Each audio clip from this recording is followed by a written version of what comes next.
नमस्ते प्रणाम जय श्री राम जी। रउआ लोग इनके स्वागत बटे हमरा यूट्यूब चैनल में, फेसबुक पेज में। तो सबसे पहले रउआ लोग इनके नवरात्रि के हार्दिक शुभकामनाएं, जय माता दी। तो आज हम लेके आए बनी आप सबके बीच देवी मैया के गीत। तो आप सब जरूर सुने जा, सुन करके कैसन लगी कमेंट बॉक्स में लिखे जा। तो बोलिए नौ मैया की जय।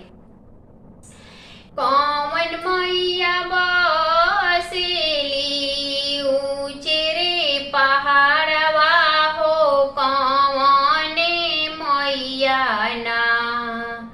कौन मैया बसेली ऊंचे रे पहाड़वा हो, कौन हो मैया ना। बसे गंगा जी के तीरवा हो, कौन हो मैया ना। बसी गंगा जी के तीरवा हो, कौन हो मैया ना। विष्णु मैया बसीले ऊंचे रे पहाड़वा हो, विंध्याचली मैया ना। बसी गंगा जी के तीरवा हो, विंध्याचली मैया ना।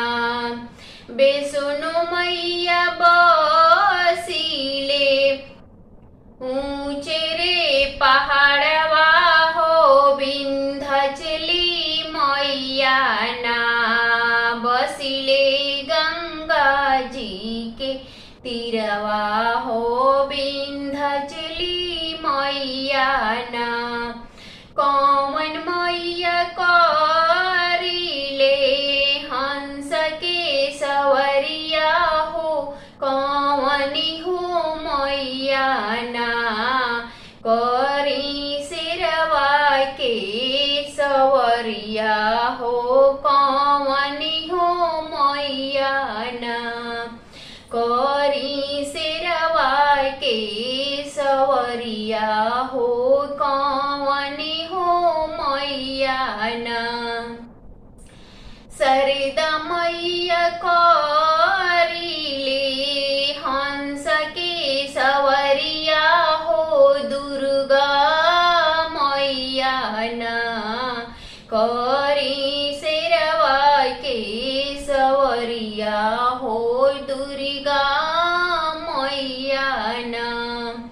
सरदा मैया करिले हंस के सवरिया हो, दुर्गा मैया ना। करी शेरवा सवरिया हो, दुर्गा मैया ना। कौन मैया दीने सोर हो सिंगरवा हो, कौन हो मैया ना। दिले गोदी के ललनवा हो, कौन हो मैया ना। कौन मैया दिले सोर हो सिंगरवा हो, कौन हो मैया ना। दिले गोदी के ललनवा हो, कौन हो मैया ना।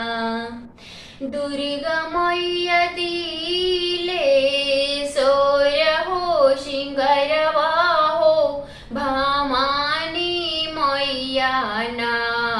दिले गोदी में ललनवा हो, भामानी मैया ना। दुर्गा मैया दीने सोर हो सिंगरवा हो, भामानी मैया ना। दिले गोदी के ललनवा हो, भामानी मैया ना। कौन मैया